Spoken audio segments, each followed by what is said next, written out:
Ada pertanyaan seperti ini, Pak Pendeta, saya mau bertanya, apakah kondisi dari seseorang yang meninggal karena terkena musibah, kecelakaan, atau seperti pada pandemi saat ini dapat dikatakan sebagai sebuah hukuman? Saya pernah mendengar ketika ada seorang saudara saya meninggal karena terserang virus COVID-19. Lalu ada saudara lain yang mengatakan bahwa itu dikarenakan hukuman Tuhan atas dosa-dosanya. Apakah itu benar? Nah, ini menarik nih, ya. Ini pertanyaan yang banyak ditanyain sama orang-orang. Apalagi di masa pandemi, ya kan? Kita mendengar banyak ya, yang ini meninggal, yang itu meninggal. Bahkan orang-orang berdoa ya, agar tidak terkena, yaitu tidak terkena COVID-19. Karena ada orang yang beranggapan, kalau sampai terkena COVID-19, berarti kurang iman, gitu kan? Ya, jadi, kalau apalagi sampai meninggal, wah, itu pasti kena kutuk tuh. Nah, apakah memang seperti itu, ya kan?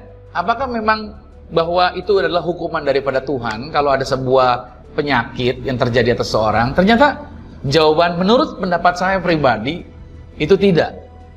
Bahkan jujur ya, itu nggak benar itu menanamkan dalam pikiran kita bahwa orang gara-gara suatu masalah meninggal, lantas kita langsung menarik sebuah kesimpulan itu berarti suatu hukuman terjadi atas dia.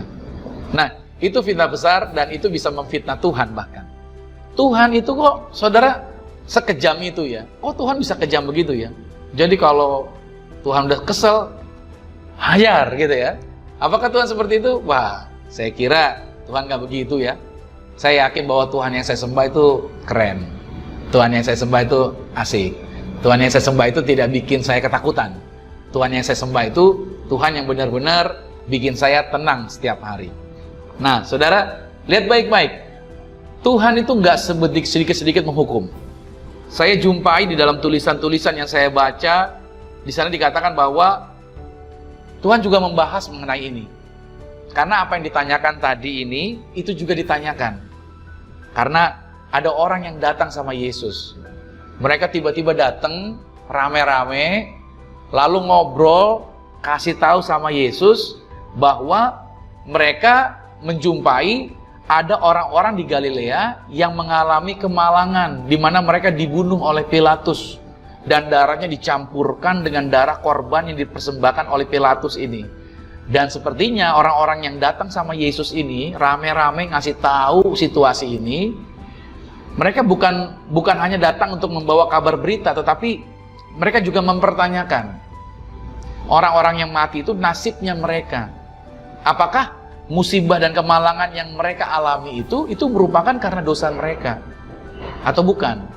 Nah, jadi pertanyaan ini cocok nih, karena di Alkitab ada.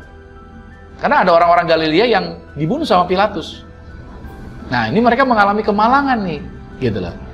Nah, kenapa saya mengatakan seperti itu? Karena Tuhan Yesus menjawab laporan mereka begini. Ini jawaban Yesus nih. Sangkamu orang-orang Galilea ini lebih besar dosanya daripada dosa semua orang Galilea yang lain karena mereka mengalami nasib itu? Dan Yesus dengan tegas mengatakan, enggak, tidak. Kataku kepadamu, tetapi jikalau kamu tidak bertobat, kamu semua akan binasa atas cara demikian. Nah, dengan tegas Tuhan Yesus mengatakan tidak. Bahkan Tuhan Yesus kembali mempertegas dengan mengutip sebuah kisah. Kisah di Alkitab yaitu di mana ada 18 orang yang mati tertimpa tembok Siloam. Nah, Yesus berkata begini, atau sangkamu ke-18 orang yang mati ditimpa menara dekat Siloam lebih besar kesalahannya daripada kesalahan semua orang lain yang diam di Yerusalem? Jawaban Yesus sekali lagi, tidak, kataku kepadamu. Tetapi jikalau kamu tidak bertobat, kamu semua akan binasa atas cara demikian. Dalam hal ini, Tuhan Yesus sedang mengambil kesempatan untuk membebaskan pikiran para pendengarnya dari gagasan bahwa kecelakaan harus dianggap sebagai suatu hukuman. Nah, cerita ini dicatat dalam Lukas pada pasal 13 ayat 1-5. Nanti Bapak Ibu bisa baca kisah itu.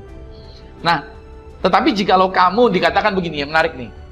Karena ada orang bertanya, oke, dalam ayat itu juga dikatakan, tetapi jikalau kamu tidak bertobat, semua akan binasa dengan cara demikian. Apa maksudnya? Nah, di ayat itu dibilang, kalau kamu nggak bertobat, kamu akan binasa dengan cara demikian.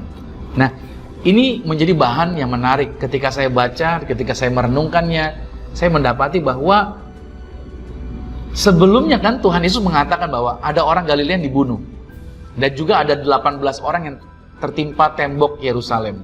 Tembok Siloam. Itu mengalami hal itu bukan karena dosa mereka. Lalu sekarang si penanya justru dikatakan akan menerima nasib yang sama kalau tidak bertobat. Nah, ini menarik. Maksudnya apa nih? Nah, kata bertobat, kalau kamu nggak bertobat, kamu akan mengalami hal yang sama. Kata bertobat di situ dimaksudkan bahwa ayat ini merujuk pada cara berpikir yang salah. Nah, seringkali kita suka berpikir gitu kan. Nih, mati, syukur lu dosa sih lo gitu kan.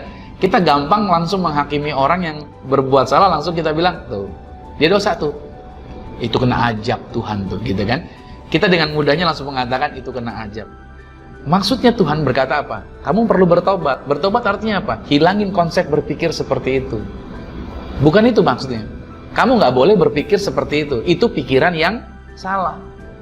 Jangan sebentar-sebentar orang mengalami musibah, langsung kita berpikir, tuh, itu hukuman Tuhan tuh. Dosanya banyak sih. Nah, Tuhan mau kita hilangin konsep berpikir gitu. Karena kita sih hidup di dalam dunia yang gampang menghakimi orang. Kita langsung menghakimi. Dengan berpikir bahwa, ya itu dia kesalahannya dia tuh. Makanya dia memang cocok dan pas dia ngalamin seperti itu. Padahal tidak. Kita harus ingat baik-baik bahwa ketika kita berpikir seperti itu yang kitab Ayub katakan. Apa yang kamu takutkan, itulah yang menimpa kamu.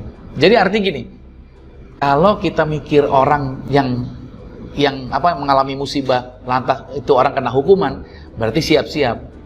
Kalau kita taruh pikiran itu di pikiran kita juga akan mengalami yang sama seperti itu. Jadi kita juga akan berpikir, jadi kalau sesuatu yang negatif terjadi, aduh dosa apa nih, kan gitu ya, aduh dosa apa lagi nih. Itu yang mesti dibuang. Makanya Yesus berkata, kalau kamu nggak bertobat, itu akan terjadi sama kamu. Jadi kita harus menghilangkan pikiran itu. Makanya dalam hal ini kita harus bijaksana, memilih dan memilah mana yang musibah, mana yang kesalahan. Musibah itu sebuah kemalangan yang artinya yang terjadi di mana kita nggak bisa mengelak. Itu musibah. Banjir, emang bisa kita berdoa? Atau gempa bumi? Atau kita pernah dengar tiba-tiba tanahnya bergerak, rumahnya hilang dan lain sebagainya. Itu musibah. Bedakan musibah sama kesalahan. Ya kan? Kalau kesalahan adalah apa? Ya orang hidupnya melakukan hal yang salah, hidup dalam memakai narkoba, ya itu namanya beda. Itu bukan musibah, itu kesalahan. Makanya dapat hukuman, ketangkep misalkan. Cuman kan zaman sekarang kebalik-balik ya. Ada public figure pakai narkoba, ditangkap, lalu ramai-ramai bilang gini, oh ini cobaan, oh ini musibah, kan gitu ya. Kan lucu ya. Dia pakai narkoba, dia bilang musibah. Musibah itu sesuatu yang terjadi tanpa kita bisa duga. Kesalahan itu akibat yang kita buat. Ya kan? Padahal dia punya kekuatan untuk apa? Untuk stop dan berhenti dari melakukan perbuatan yang salah tadi. Selama belum ketangkep ya kan, coba terus. Gitu loh. Udah ketangkep bilangnya apa? Oh musibah. Sama juga. Ada orang-orang yang diberikan kedudukan tertentu, dia korupsi. Begitu ketangkep sama KPK, bilangnya apa? Oh ini musibah, kata gitu. Oh ini cobaan. Bisa aja ya, orang bilangnya begitu ya. Bisa aja bilang musibah, cobaan. Saya berharap kita mengerti akan area ini, jangan sampai kita salah nih. Nah juga ada kasus lain di mana ditanyakan, diajukan kepada Tuhan Yesus secara langsung. Yesus bertanya, gini, siapa yang berdosa? Pada waktu ada seorang anak lahir, matanya buta, dia yang salah atau orang tuanya salah? Yesus bilang apa? Enggak, kedua-duanya. Gitu jawab Yesus. Lalu kitab Ayub juga demikian. Bahkan ya, seluruh kitab Ayub kalau kita baca nih, teman-temannya Ayub langsung menuding dan mengatakan bahwa ini pasti nih Ayub yang salah nih. Ini pasti nih Ayub yang salah nih. Mereka memiliki konsep yang tadi, yang tidak bertobat konsep berpikirannya. Makanya Ayub pada akhir penderitaan itu, Ayub berdoa. Ayub diminta sama Tuhan untuk apa? Doakan teman-temannya. Bahkan teman-temannya juga harus minta maaf sama Ayub. Kalau enggak, kenapa? Kalau enggak, lu nggak dapat berkat. Karena apa? Karena konsep berpikir mereka salah.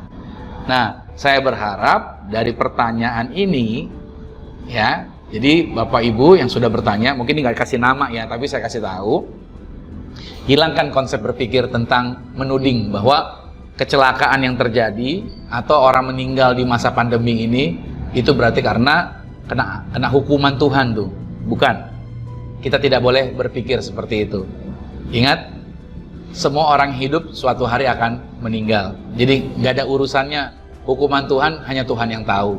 Jadi bukan urusan kita yang menentukan bahwa si A dihukum atau tidak, si ini dihukum atau tidak. Itu kembali lagi sama Tuhan.